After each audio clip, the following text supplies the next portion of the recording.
As protests continue across the nation about police brutality, local organizations are calling for racism to be declared a public health crisis. But what does that actually mean? Mosquitoes with triple E in Eastern Connecticut, what's being done about it? Plus a look at some other stories from around the region. This is Connecticut East This Week.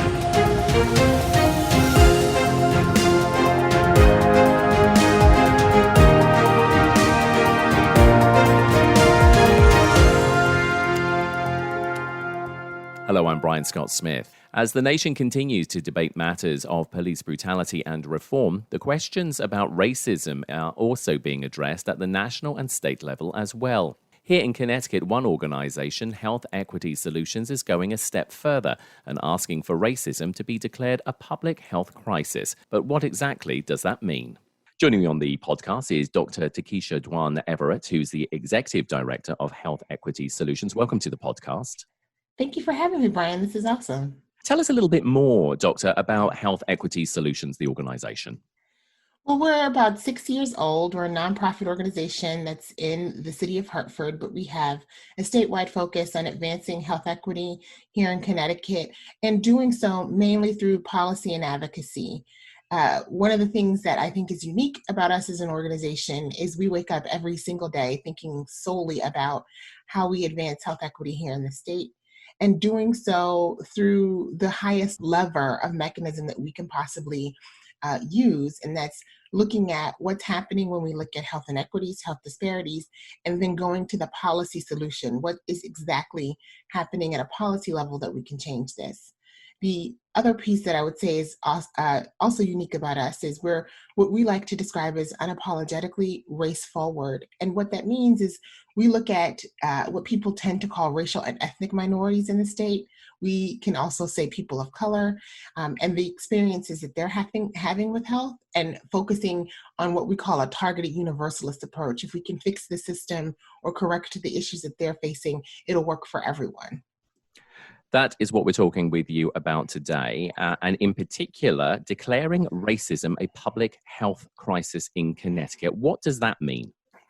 So it was a moment where we really started to look at what was going on in the data related to COVID-19 and pairing that with the racial injustice that has happened and the spark of civil unrest around the police brutality issues that happened outside of Connecticut, but also some of the things that have happened within Connecticut, not as recent as now, and thinking about the relationship between stress and trauma that those police activities were having on the people here in our state, and just started to really say, we need to name this problem.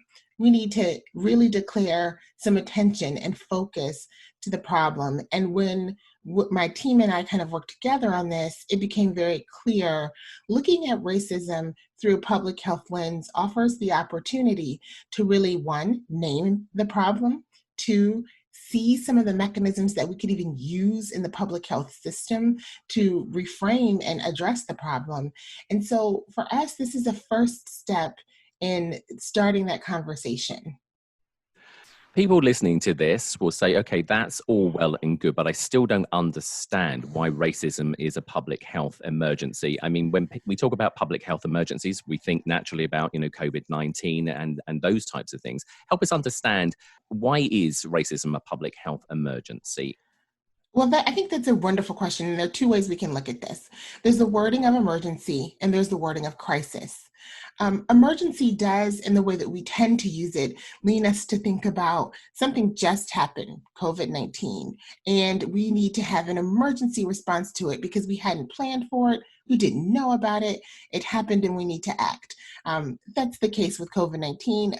Other public health emergencies have been snowstorms that have happened that have caused problems. That's the kind of emergency route. And there's a whole entire emergency response that the government, both statewide and local, can act on in order to fix, correct, and address and recover from that emergency. When we look at it from a crisis standpoint, what crisis tells us is there's something really happening that's that's maybe at the pinnacle or its height that is influencing the underlying factor, public health, that we need to really come together and address.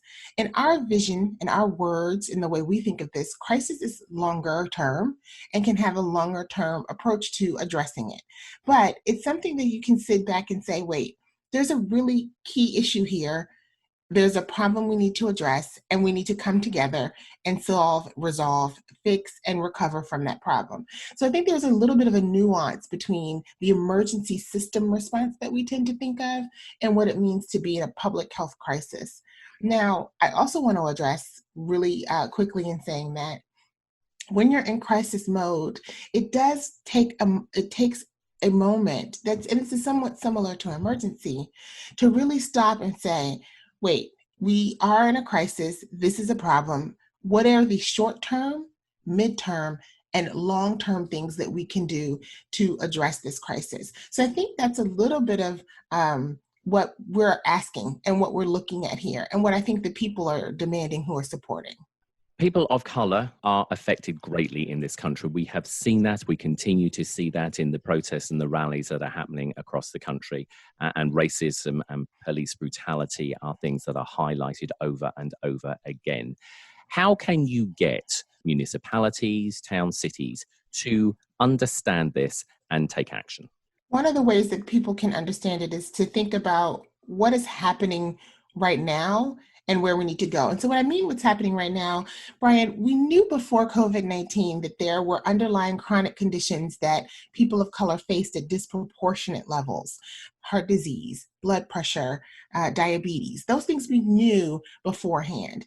Many of us who have been steeped in this work for a very long time also knew that those chronic conditions were not things that were just manifested in those populations, but that by design of how communities are structured, the investments we make in communities, the availability of nutritious food, sidewalks, different things of that nature, those are all determinants or drivers, if you will, that create the underlying health conditions. So when we pause and think about communities and how they're structured, what's available in cities and towns, who lives there and who can't, all of that is decision based in policy, or decisions that are based in policy, I should say. So we can start to think about our planning and zoning laws. We can start to think about if the movement is successful, and I think there are already signs of success, that we're going to be divesting funds out of policing and trying to go to a different model of that, then where do we place those funds? And for us, we'd say towards making sure that the health outcomes and the health needs of residents are very well met, particularly because of the relationship between the things that are happening around police brutality and health. I don't tend to use a lot of statistics. I like to use a lot of facts. And when I make that point about saying the connection between police brutality and health, there's a lot of research that has been done about the effects of Black and other people of color's health when someone is shot and killed by the police that they don't even know but is in their community or in a community adjacent to them. The stress, the trauma, the kind of effects of what are happening on a regular basis, the weathering that is attached to all of this.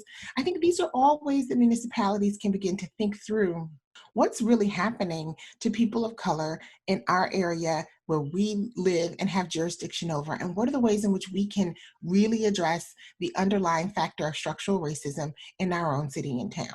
So far, you've had quite a few towns and cities here in Connecticut sign up to declare racism a public health issue. Tell us a little bit more about it, and what sort of reaction have you had yourself about how quickly some of these towns and cities have actually reacted to this? Well, or not, as the case may be. It's a great question. So I'll tell you the kind of origin of this. It all started, my team and I have been working from home for about 4 months now. I think there's a greatness about working from home. It offers an opportunity for ideas and thought processing that may not always happen. And I think this is an example of one of those. When we looked at the COVID-19 data, we're one of the organizations that really pushed for the state to report that data by race and ethnicity. And we started tracking and and looking at that. And then the deaths of Ahmaud Arbery, Breonna Taylor, and George Floyd created this kind of movement and moment in our society of unrest related to racial equity. We wanted to be thinking about what are the next steps that are going to happen during and after the protests. So while those are going on, what's the way that we can best participate in what's happening? And the first step was to launch a petition. And so we launched a petition asking if you agree that policymakers should intentionally focus on racial equity in their policymaking and decision making, sign this petition. It was really that simple. Within 2 to 3 days, I believe it was. Yes, actually, within 2 to 3 days, we had over 500 signatures, and our goal is merely to get to 1,000. So we knew something was there. We knew people were interested, and then we wanted to give concrete action. And several people asked, "So what can I do next?" And declaring racism a public health crisis is something that other cities and towns have done. There are other states who've exercised this. Most recently, even in Hennepin County in Minnesota, they have passed this at a county level. The American Public Health Association also supported this. So we thought, let's do some research. Let's pull together what could be applicable here. And we designed the resolution. Brian, your question around how quick it's come up or been taken up, and the action is probably bigger than we can imagine.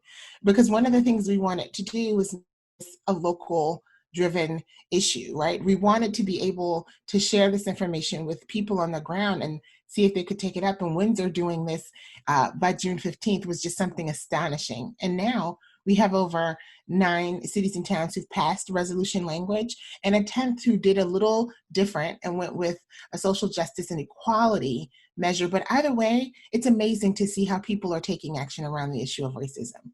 Let me put this question to you. Do you not find it, though, a little bit disingenuous that something had to happen for, towns and cities to start rethinking this? Because, any action at the end of the day, positive, has to be sort of like applauded. And I think we all recognize that change must happen in this country. There is no question about that. But isn't it sad that we have to wait time and time again for tragic events to happen before people will actually open their eyes and do something? I was going to use the word deplorable, and maybe that's the word I'll stick with. It's really unfortunate that we have to wait or see yet another person die and senselessly, either from COVID-19 or police brutality. You can take whichever route you want to go with that in order to get people to really understand and see the issue. But here's what I'm going to say. Positive action that leads us towards the change we need to see is great action. I think the resulting, the way we really see proof in this process is what happens next. I think that there are some who believe that this resolution is symbolic. I say that it is not. I already know the people on the ground who've been very involved in passing the resolutions have already started processes to hold their city and town accountable, not only the town council or the mayor who's involved, but also themselves and the residents accountable for change. So I do think it's unfortunate. I think it's ridiculous that we can't just acknowledge the peculiar relationship that the United States has with race and racism until something happens. But the difference, I hope now, is that this isn't a flash in the pan and that people understand that there's real commitment. Not understand, but actually have real commitment to change. I was going to say, in your mind, and you've got, a very long and successful career in public policy and healthcare policy, etc. You've seen many things in your career to date. What is different this time? Because, just recently we had Gwen Carr, the mother of Eric Garner, visit New London in Connecticut, and she spoke again, obviously, about the tragic death of Eric almost 6 years ago now. And of course, she spoke about the current situation that we are all observing here in the US. What is different this time, do you feel, that has motivated people and started this ball running, as it were? I think there are a number of things. And one, I just have to acknowledge, I can't believe that it's been 6 years since Eric Garner was killed. I cannot believe that it's been that long. I think a couple of things are happening at this very moment that makes this a great opportunity to change it from a moment to a movement. And those things, honestly, one, COVID-19, I think the overt racial context in which we are living as a society is making it a little bit different. But when I say the COVID-19 piece, many of us are in our homes and we're not living our life in the normal way that we did. So it offers a lot of opportunity to see and understand better what's happening. And I can't imagine a person who watched or had access to watch the 8 minutes and 46 seconds video of what happened to George Floyd and cannot understand how critically important it is for us to create change and address racism in our society. Now, the other part that I think is different is people are shifting from this notion that when we talk about racism, it must be about an individual. So it comes into a question about you and or I, and really shifting to understand it's much more insidious than that. It's deeply rooted. It's the way in which our policies are built, the foundation on what we have as a country. Those are the things that are really continuing to foster the implicit nature of what's happening around racism. And the last thing that I'll say is I talked to my aunt about this, who's 75 years old. So she was around for civil rights. And I will just say simply what she said to me. What's different, what is really different here is the social media aspect of this. The fact that people can readily look on their phones and see what's happening, and you can't run away from it. You can't hide from it. It's very clear the impact racism is having in our society and our communities. And I think the understanding of history is really important, and people are really starting to take up. And I think that's important. I think that's significant.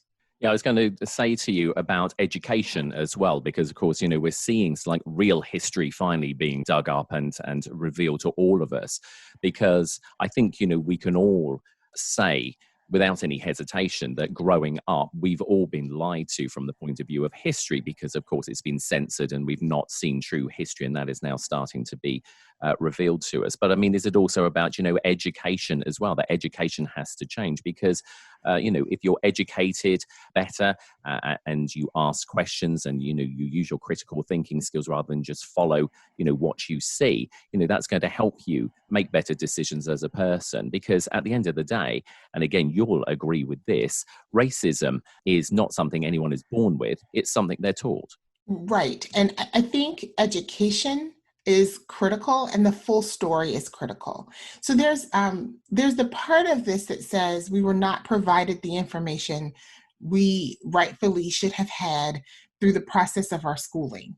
There's also a part of this where we didn't ask the questions to understand whole stories, whole people being left out of the process of our history. And now we're at an age where many people can get the information through a variety of sources and in a variety of ways.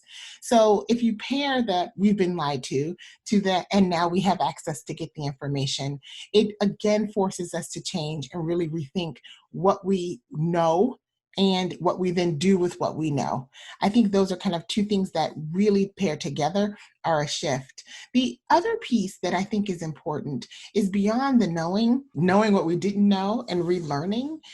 It is significant to really face that in Connecticut, especially, there are deep rooted historical reasons why people don't know information, why people don't know a person of color. They live in communities that are highly segregated.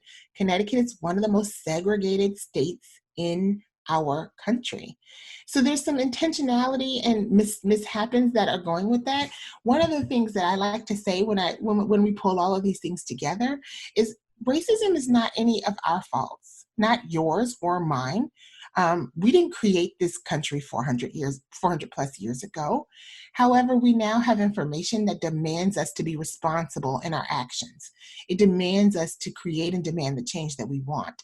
And because racism is a social construct, which means it is made of man, which means we made this up, that means we have all the tools ready at our hands to address it and to correct it and to move away from it. What is your hopes going forward, say in the next 2 to 3, 5 years? Oh, that's an amazing question. 2 to 3 to 5 years. So I'll start with really short term. Our goal is that every city and town in Connecticut, as well as the entire state, clear that racism is a public health crisis. I think paired with that declaration, we must name the issue. So that's naming it, and then move into action to really address that issue. There are concrete policy actions and process changes that we'll be offering people in the towns that have already passed. And as they continue to do, we'll offer that information as well. And I think that when we move beyond this in 5 years, what I would really like to see, because our work is rooted in health equity as an organization, what I'd like to see is some real substantive change around health equity, that we are seeing a decline in people who have disease disproportionately. We are seeing a decline in people who are dying at disproportionate rates, that we are seeing a decline in the mortality rates around people of color in and across our state who are dying early and unnecessarily from things that are rooted in structural racism. That's my 5-year hope. And then I would also say that I would love to see that what I am seeing right now around racism, which is the coming together of Blacks and whites and Latinos and Asians and people of all backgrounds around a central issue, continues. That we realize that together we are more powerful and can change than we are apart. Dr. Tekisha Everette, Executive Director of Health Equity Solutions. It's been a real pleasure talking to you today. Thank you for joining us on the podcast. Thank you for having me. Mosquitoes and mosquito-borne viruses are a growing problem here in Connecticut, and last year saw the first human cases of Triple E in Eastern Connecticut and 3 deaths, which alarmed local health districts. July is the breeding season for mosquitoes, and to try and understand why this virus has appeared in this part of the state, the Connecticut Agricultural Experiment Station are expanding their mosquito testing sites this summer into our region to find out more about this deadly virus, as I found out from the station's mosquito survey director, Philip Armstong. In addition to our existing network of traps, we have a network of 92 trapping locations statewide, and then we're going to be increasing that effort to another 15 additional sites, primarily in Eastern Connecticut, where Triple E virus was such a problem last year. Is there any information that you're seeing as to why that part of Connecticut seems to have been hit, specifically with Triple E? Because looking at your map, obviously it was dotted around the state, but for some reason, in the lower sort of eastern part of Connecticut, it seemed to be particularly troublesome, and also human cases were there as well. Yeah, so the network of traps that we've had has provided us really reliable information on the local risk of these mosquito-borne diseases like Triple E over the years. But last year was a little different in that all the human cases and most of the equine cases occurred in a focal area in the lower Connecticut River Valley, where we have little trap coverage. So this is a newly affected area. And the mosquito that transmits Triple E virus is primarily found in forested wetlands. So we've been going out this winter and doing surveys and trying to locate, locations where we expect to see more Triple E this coming year. So, the thought is that we will be in a much better position going forward to monitor risk in those areas. But as to why this area was such a problem last year where it wasn't in previous years, I don't have a great answer to that. It's a very complicated system, and it involves a mosquito that has very specific requirements for its breeding success. And so I think we'll just have much more information going forward and be able to sort of plug some of those gaps with this enhanced trapping that we're going to be doing this season. We had a very mild winter. The ticks were out early. Does that also spell a particularly, are we going to have a particularly bad mosquito year just generally as well this summer, do you feel? hard to say. I mean, I think again, it's very complicated, a lot of different mosquito species out there. But in general, when we have, for the mosquito that transmits triple E, when the water table is high, and we've been certainly getting a lot of rain recently, those are the sort of ideal conditions for this mosquito that transmits triple E virus in these swamp habitats. And in general, with more rainfall, we see more mosquitoes. But a lot of this will also just sort of depend on what kind of weather we get during the summer itself.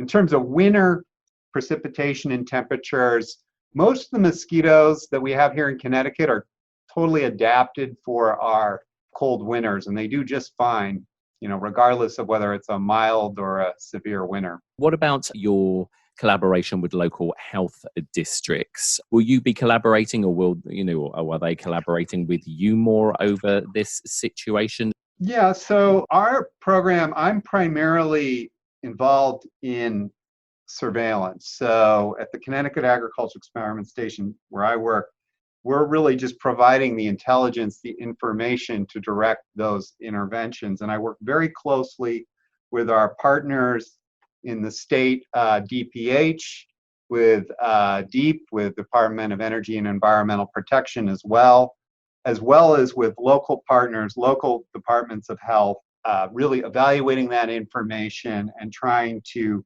come up with interventions to help prevent triple E infection in humans. So it is very much a collaborative effort, and the state really provides a lot of the guidance, and we do all of the surveillance as well to help the local health districts. With the COVID-19 situation ongoing, of course, is that posing any challenges for you, or is it posing challenges for your partners? Because, of course, a lot of them are basically head down trying to deal with this, this massive health issue here in the country. Sure. I mean, COVID-19 is a massive problem and something that we're all concerned about. So I think, it is complicating our efforts somewhat. It's also just affecting our operations in terms of how do we, this is a massive sampling effort. I send out people in the field to trap mosquitoes. We have a group of people that identify the mosquitoes and test the mosquitoes that come into our labs. And so we have to make sure that we maintain social distancing, that we can do this critical work, but do it in a way that protects our workers as well. And so that's creating, some logistical issues as well that we're overcoming. And if you want advice on how to control mosquitoes where you live, then contact your local health district for details of services they are offering. Time now for a look at some of the other stories making the headlines in the region. In the day this week, Stonington police have arrested, charged and released on bond New Yorkers Philip Sana and Emily Orbe, who were caught on video attacking a black woman from Groton while she was working at the Quality Inn in Mystic on June 26th. The town has also hired an independent investigator to review police handling of the case after the suspects were originally allowed to leave the state, having been left at L&M Hospital. In the Norwich Bulletin, Lieutenant Governor Susan Bysowitz visited Taffville as part of a series of visits to neighbourhoods across the state to encourage residents to complete the 2020 census. She was joined by Norwich Mayor Peter Nystrom, State Senator Kathy Austin and local state representatives. Earlier this year, Bysowitz said the state loses $2,900 a year for each person that officials don't count, and the state lost a congressional seat after the 2000 census due to having fewer people. And in the Chronicle this week, filmmaker showcases Willimantic businesses. The Thread City will have its 15 minutes of fame in several short promotional videos from Emmy Award-winning filmmaker Alan Goldsher, who visited Willimantic recently to film the city and its gems to promote the unique community. Goldsher, who went to Eastern Connecticut State University in Willimantic, says he hopes to create more videos in the future. That's all from us for this edition. Do send us your questions and story ideas to the show via our website at connecticut-east.com or Facebook or Twitter at Connecticut East, where you can listen to the show again on demand. And please like, follow and share on your social media platforms too. I'm Brian Scott Smith. Thank you for listening.